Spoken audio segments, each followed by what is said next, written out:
नमस्कार दोस्तों, special education के यूट्यूब चैनल में आप सबका स्वागत है। दोस्तों आज की इस वीडियो में बात करेंगे Punjab and Haryana high court से रिलेटेड मॉक टेस्ट नंबर 3 के बारे में। ठीक है दोस्तों जैसा कि आप सब लोगों को पता है, इससे पहले मैं मॉक टेस्ट 1 और 2 दोनों डिस्कस कर चुका हूँ। तो जिन लोगों ने मॉक टेस्ट फर्स्ट और मॉक टेस्ट सेकंड नहीं देखा, वो जाके हमारी प्लेलिस्ट में Punjab and Haryana high court के नाम से मैंने प्लेलिस्ट बनाई हुई है स्पेशल एजुकेशन हमारे चैनल पर। तो उसमें जाके मॉक टेस्ट 1 और 2 देख सकते हैं।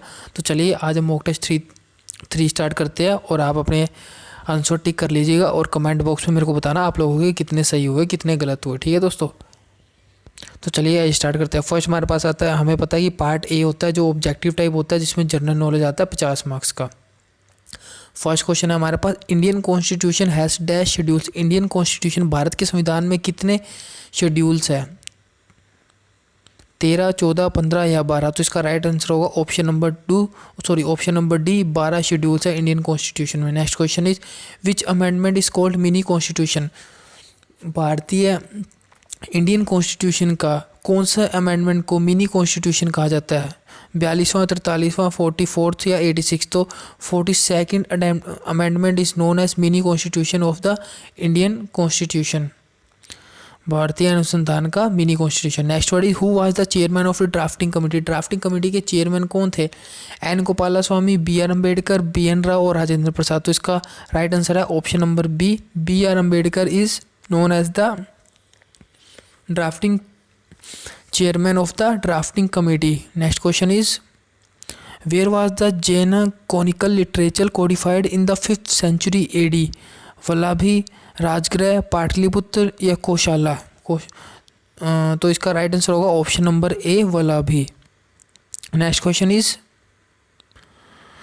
with which sects of the Buddhism is the doctrine of Buddhism associative? Hinayana, Mahayana, A and B. तो कौन से सेक्ट से बुद्धिज्म की डॉक्ट्राइन वाली बुद्धिज्म एसोसिएटेड थी? हीनयान से, महायान से, ए एंड बी से या नन ऑफ दिस से। तो इसका राइट आंसर होगा ऑप्शन नंबर ए, हीनयान से।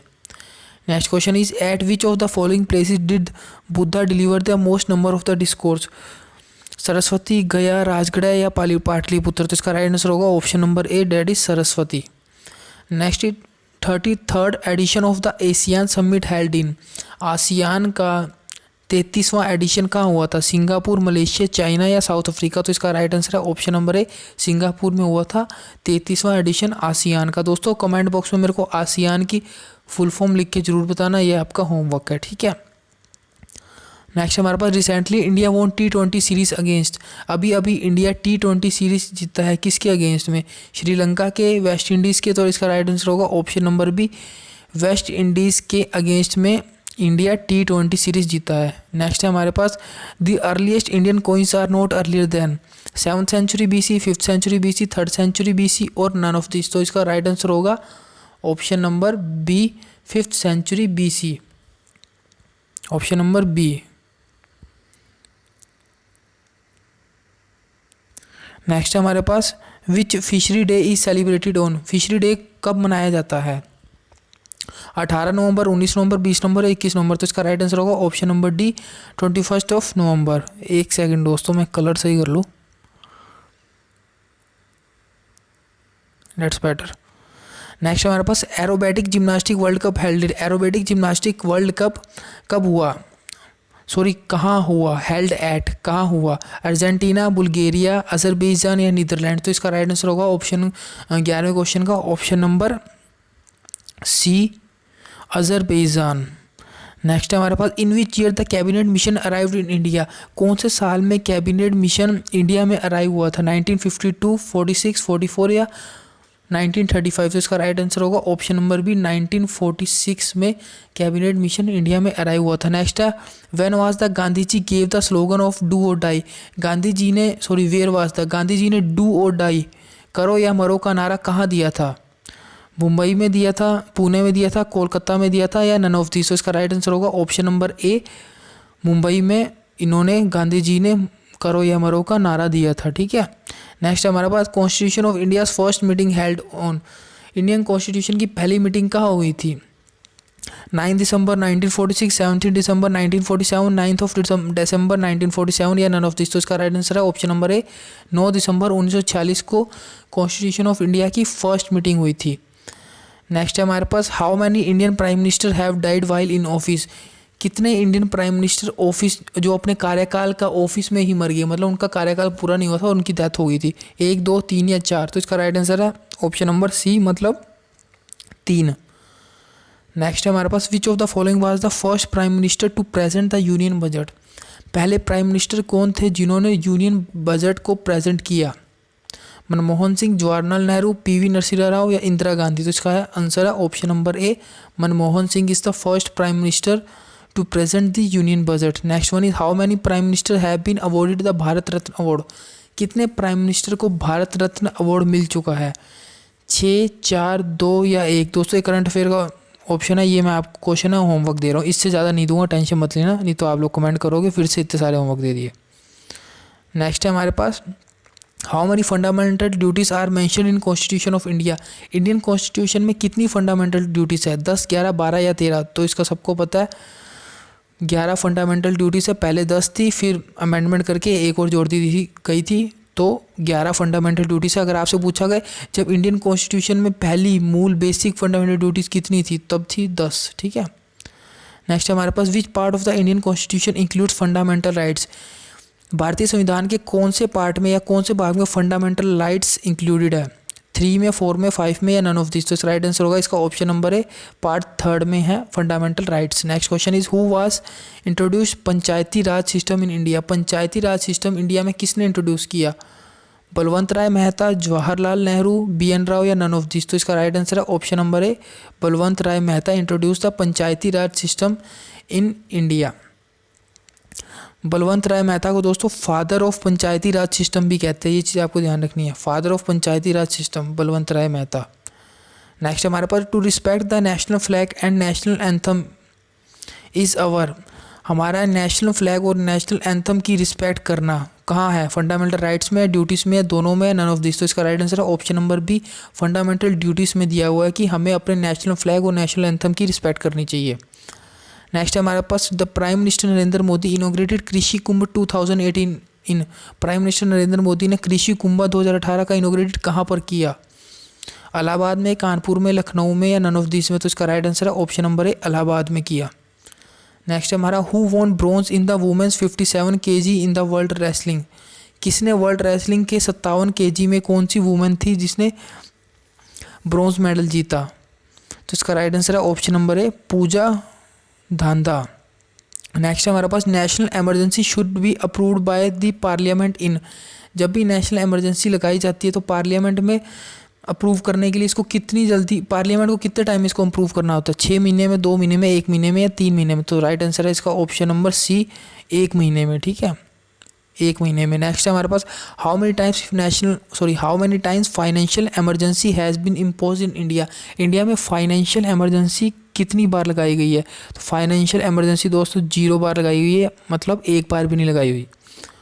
नेक्स्ट है हमारे पास under which article of the Indian constitution emergency can be declared, Indian constitution के या भारतीय संविधान के कौन से आर्टिकल में दिया हुआ है कि इमरजेंसी डिक्लेयर कर सकते हैं, 356, 360, 370 या 320। तो इसका राइट आंसर है ऑप्शन नंबर है आर्टिकल 356 में दिया हुआ है इमरजेंसी कैन बी डिक्लेयर, और इमरजेंसी जब डिक्लेयर करनी होती है तो पार्लियामेंट को 1 महीने के अंदर उसका रिप्लाई करना होता है। नेक्स्ट है the highest waterfall of the world is, संसार का हाईएस्ट वाटरफॉल कहाँ पर है, कौन सा है, जोग फॉल्स, एंजल, गैवरीन और रिबन। तो इसका राइट आंसर है option number angel, option number B, that is angel. Next हमारे पास the deepest lake in India, India में डीपेस्ट लेक कौन सी है, Wular lake, lake Superior, Victoria lake या बेकाल लेक। तो इसका राइट आंसर है option number D, Baikal lake is the deepest lake in the world. Next one is Gol Gumbaz is, जो गोल गुम्बज है वो क्या है, यहाँ पे इसकी जगह आएगा एट, गोल गुम्बज कहाँ पर है। ठीक है, तमिलनाडु में, कर्नाटका में, महाराष्ट्र में या आंध्र प्रदेश में। तो इसका राइट आंसर है ऑप्शन नंबर बी, कर्नाटका में है गोल गुम्बज। नेक्स्ट हमारे पास the most popular city in the world, पूरे संसार में सबसे ज़्यादा पॉपुलर सिटी कौन सी है, सबको पता है पेरिस है। ठीक है, ऑप्शन नंबर ए। नेक्स्ट है हमारे पास Titan is satellite of Mercury, Earth, Venus या सैटर्न। तो Titan is the satellite of option number A, sorry option number D आएगा, मेरे को लगा सैटर्न ऊपर लिखा, तो Titan is the satellite of Saturn. ठीक है, option number D is your right answer. Next one is which planet is smallest in size of solar system. तो सोलर सिस्टम के साइज में कौन सा प्लैनेट छोटा है, मरकरी, वीनस, मार्स या नन। तो इसका राइट आंसर है Mercury, option number A, that is Mercury. Next हमारे पास which among the following was the first bank purely managed by Indians. ऐसा पहला कौन सा बैंक था जो सिर्फ इंडियंस चलाते थे, पीएनबी, बीओआई, एसबीआई या नन ऑफ दिस। तो राइट आंसर इसका PNB, that is Punjab national bank is the first bank that is purely managed by Indians. Next question is India inflation index bond is pegged to, WPI, CPI, both A and B या none of this. तो right answer होगा इसका WPI, that is wholesale price index. WPI की full form है wholesale price index, CPI की consumer price index. Next है हमारा what is the share of the government of India in NABARD. NABARD में यहाँ पे GOI का मतलब है गवर्नमेंट ऑफ इंडिया, तो नाबार्ड में गवर्नमेंट ऑफ इंडिया का कितना परसेंट शेयर है, 50%, 51%, 75% या 99%। तो इसका राइट आंसर होगा option number D, 99% government of India का नाबार्ड में शेयर है, option number D. Next question है हमारे पास which among the following is the short name of the highest authority in India for indirect taxes, CBEC, CBED, CBIT या none of this. तो right answer है इसका option number है CBEC। Next question is portion of deposit bank have to park with RBI is called. CRR मतलब बैंकों को अपना एक डिपॉजिट RBI के अंदर रखना होता है, तो उसको क्या कहते हैं, CRR कहते हैं, कासा रेशो कहते हैं, CR कहते हैं, SRR कहते हैं। तो राइट आंसर होगा इसका ऑप्शन नंबर ए, CRR, जिसकी फुल फॉर्म होती है cash reserve ratio, that is CRR। Next question is who was the founder of Buddhism. Buddhism के फाउंडर कौन है, Gautam Buddh, Mahavir Buddha, none of this या बोथ। तो राइट आंसर इसका ऑप्शन नंबर है, बहुत सिंपल क्वेश्चन है, Gautam Buddha is the father of Buddhism. Next question is what was the father's name of Buddha. Buddha के फादर का नाम क्या था, जमाली, शुद्धोधन, त्रिशला या नन ऑफ दिस। तो इसका राइट आंसर होगा option number B, Shuddhodana is the name of the father of Buddha's. Next question is what was the name of Mahavir daughter. Mahavir की डॉटर का क्या नाम था, विशाली, त्रिशिला, प्रियदर्शनी या नन ऑफ दिस। त्रिशिला तो उनकी माता का नाम था, उनकी मदर का नाम था त्रिशिला, उनकी डॉटर का नाम था Priyadarshini, that is option number C number option है महावीर की सी नंबर ऑप्शन महावीर की डॉटर का नाम प्रियदर्शनी था। Next one is Jainism is divided into how many sects. Simple question है, शायद मैं पहले भी करा चुका हूँ। तो जैनिज्म को 2 सेक्ट में डिवाइड किया गया है। Next question is what is the full form of PGW। PGW की फुल फॉर्म क्या है, पिंक ग्रे वेयर हाउस नहीं है, प्रिंटेड ग्रे वेयर हाउस, तो ये आपका आंसर है printed grey ware house is the full form of PGW। Important question है, आ सकता है। Next is 10th Agrovision exhibition held in. 10वां एग्रोविजन एग्जीबिशन कहाँ हुआ था, ये भोपाल में हुआ था, रांची में हुआ था, दिसपुर में हुआ था या नागपुर में हुआ। तो राइट आंसर है इसका option number D, Nagpur. 10th Agrovision exhibition आपका नागपुर में हुआ था। Next is MC Mary Kom created history to win dash world champion. MC Mary Kom ने हिस्ट्री को क्रिएट किया dash world champions. Right answer इसका ऑप्शन है 4, 5, 6 या 7। तो उसका राइट आंसर है option number C, 6। 6 world champions जीत के MC मैरी कॉम ने वर्ल्ड रिकॉर्ड बनाया, पूरे वर्ल्ड में वर्ल्ड चैंपियन बनी। Next is international tourism mart to be held at. International tourism mart कहाँ हुआ, त्रिपुरा, न्यू दिल्ली, मणिपुर या नन ऑफ दिस। तो राइट आंसर इसका option number A, Tripura. Next question is what is the formula of force. Force का formula क्या होता है, F = ma। Force = mass into acceleration is the full है, mass into acceleration is the full formula of force. Next is what is the pH of blood. Blood का pH कितना होता है, इसका 7.1, 7, 7.4 या नन ऑफ दिस। तो right answer इसका 7.4 is the pH of blood. वैसे तो ब्लड का pH होता है 7.2 से 7.4 होता है। अगर आपको ऑप्शन में दोनों ऑप्शन, अगर आपके क्वेश्चन में दोनों ऑप्शन आ जाए, 7.2 भी आ जाए, 7.4 भी आ जाए, तो आपको प्रायोरिटी 7.4 को देनी है, ठीक है। Next question is what is the pH value of pure water. Pure water की pH वैल्यू कितनी होती है, 6.5, 7.4, 7 या 7.2। तो इसका राइट आंसर है 7 is the pH value of pure water. Next question is Subroto cup is related to. Subroto cup किससे related है, फुटबॉल, क्रिकेट, हॉकी या टेबल टेनिस। तो Subroto cup is related to football, that is option number A is your right answer. दोस्तों अब हमारा English section आता है। First question हमारे पास आता है इंग्लिश का, डायरेक्शन पढ़ लेते हैं। Question number 51 to 55, one word substitution, हमारा मतलब वन वर्ड का क्वेश्चन है। फर्स्ट है हमारे पास a person who loves mankind, ऐसा पर्सन जो मैनकाइंड या मानवता से, मैनकाइंड मीन्स मानवता से प्यार करता है या मानवता को पसंद करता है। ऑप्शन है हमारे पास मिसांथ्रोपिस्ट, फिलोगाइनिस्ट, फिलोगैमिस्ट या फिलांथ्रोपिस्ट। तो मिसोगाइनिस्ट तो नहीं हो सकता, मिसो मतलब हेट होता है तो ये, और एंथ्रोपिस्ट मतलब मानवता हो गया। तो राइट आंसर होगा इसका फिलांथ्रोपिस्ट। फिला मतलब लव और एंथ्रोपिस्ट मतलब मैनकाइंड। तो ए person who loves Mankind that is philanthropist. ये मैं पहले आपको बता चुका हूँ मेरे पहले की वीडियोस में, जिन्होंने नहीं देखी वो जाके देख सकते हैं प्लेलिस्ट में। Next one is one who kills any human beings, ऐसा पर्सन जो किसी भी इंसान को मारता है। होमिसाइड, रेजिसाइड, सुसाइड या फैट्रिसाइड। तो राइट आंसर है इसका होमिसाइड। जो किसी ह्यूमन बींग को मारता है उसको बोलते हैं होमिसाइड। सुसाइड मतलब जो खुद को मारता है या सुसाइड कर लेता है। फ्रैट्रिसाइड मतलब जो अपने भाई को मारता है, that is fratricide. Next is a person who speaks too much, ऐसा पर्सन जो बहुत ज़्यादा बोलता है, जिसको हम इंग्लिश में हिंदी में बातूनी कहते हैं। लोक्वेशियस, सोलिलोक्वे, सोमनिलोक्वे या नन ऑफ दिस। तो राइट आंसर इसका ऑप्शन नंबर ए लोक्वेशियस। सोमनिलोक्वे होता है ऐसा पर्सन जो नींद में बात करता है, और सोलिलोक्वे होता है ऐसा पर्सन जो खुद से बात करता है। तो राइट आंसर इसका होगा हमारे पास option number A loquacious. A person who speaks too much he is called loquacious. Next है हमारे पास a person who can use his both hands perfectly, ambidextrous, ambivert, ambivalent या नन ऑफ दिस। ऐसा इंसान जो अपने दोनों हाथ परफेक्ट तरीके से यूज़ कर सकता है। आपने मूवी देखी होगी 3 इडियट, उसमें जो वायरस जिसको बोलते थे, उसमें ऐसा पर्सन था जो अपने दोनों हाथ राइट और लेफ्ट एक साथ परफेक्टली यूज़ कर सकता है। तो ऐसे पर्सन को बोलते हैं हम ambidextrous. Option number A is your right answer. Next है a medicine for all disease, ऐसी मेडिसिन जो सारी बीमारियों के लिए काम आए, जिसको हिंदी में बोलते हैं रामबाण।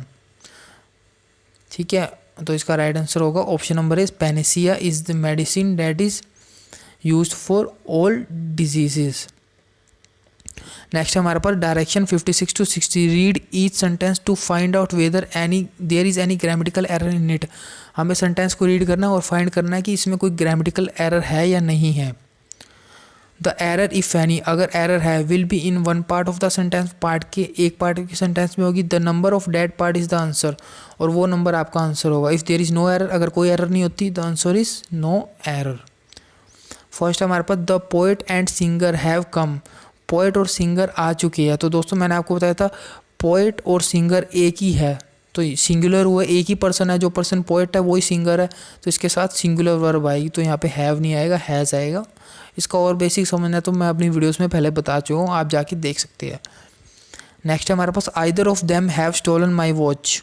आइदर ऑफ के साथ मैंने आपको बताया था आइदर ऑफ या नाइदर ऑफ, इनके साथ हमेशा जो आपकी वर्ब आएगी वो आएगी सिंगुलर। तो either of them has stolen आएगा, ठीक है, हैव स्टोलन नहीं आएगा, has stolen my watch. She and her brother has gone, वह और उसका भाई जा चुके हैं। यहाँ पे 2 पर्सन की बात हो रही है, एक तो बात हो रही है शी की और एक उसके भाई की। 2 पर्सन है तो सिंगुलर वर्ब नहीं आएगी, प्लूरल आएगी, ठीक है। तो यहाँ पे हैज़ नहीं आएगा, यहाँ पे आएगा हैव। तो option number C is your right answer. Next is it is I who are helping them, वो तो मैं हूँ जो उसकी मदद कर रहा हूँ।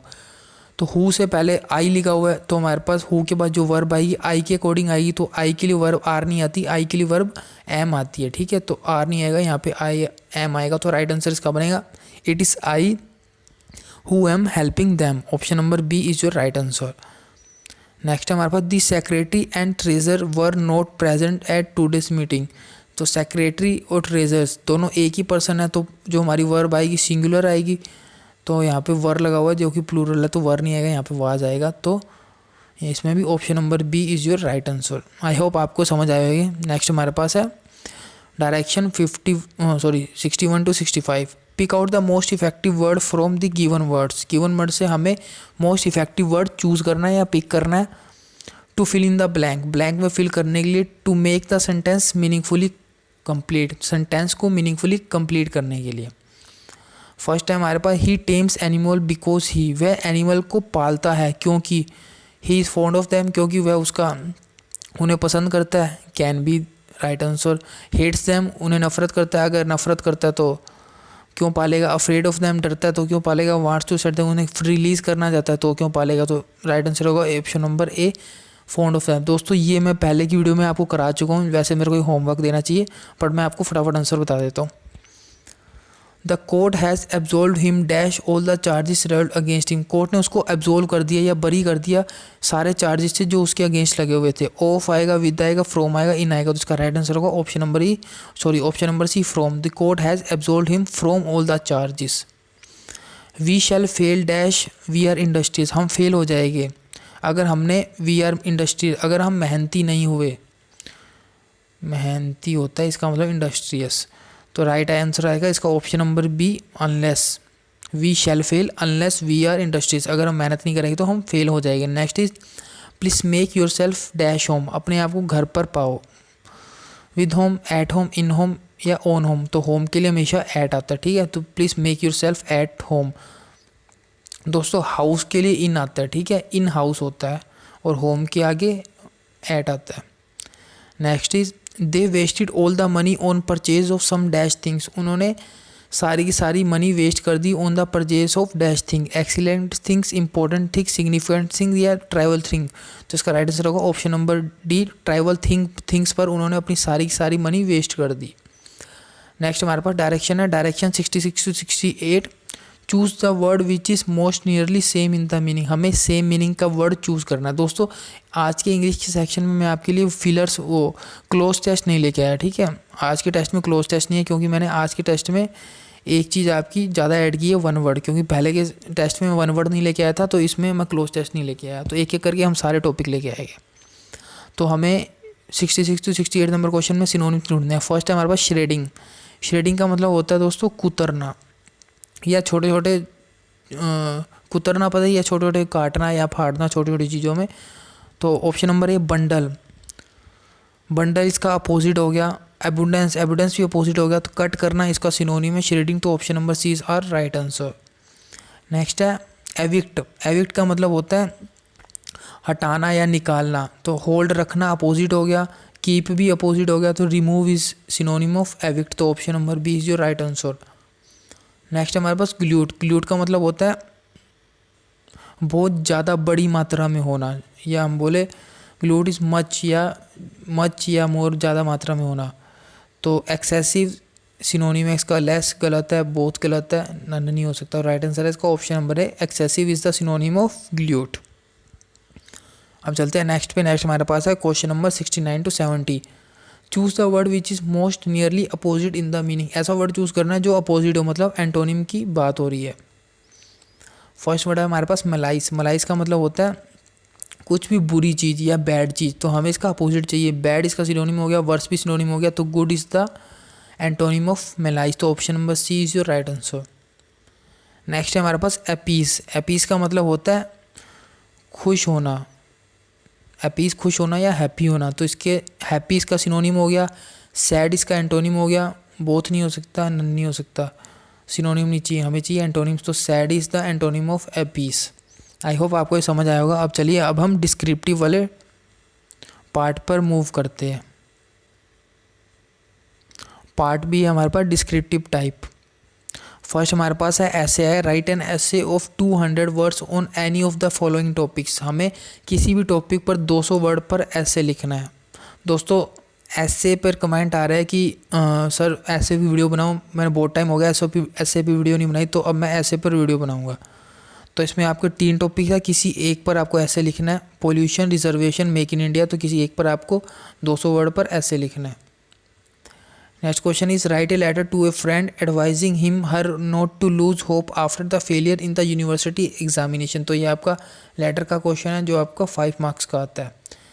नेक्स्ट क्वेश्चन है आपका translate the following passage into English, इस पैसेज को आपको इंग्लिश में ट्रांसलेट करना है। मैंने मेक इन इंडिया पे पैसेज है हिंदी में, इसको इंग्लिश में ट्रांसलेट करना है। बाकी के जो पहले के मॉक टेस्ट नंबर 1 और 2 में जो भी मैंने आपको पैसेज दिए थे इंग्लिश में हिंदी में, उसको इंग्लिश में ट्रांसलेट करने के लिए उसकी मैं वीडियो बना चुका हूँ, तो इसकी भी मैं आपको बना दूँगा, ठीक है दोस्तों।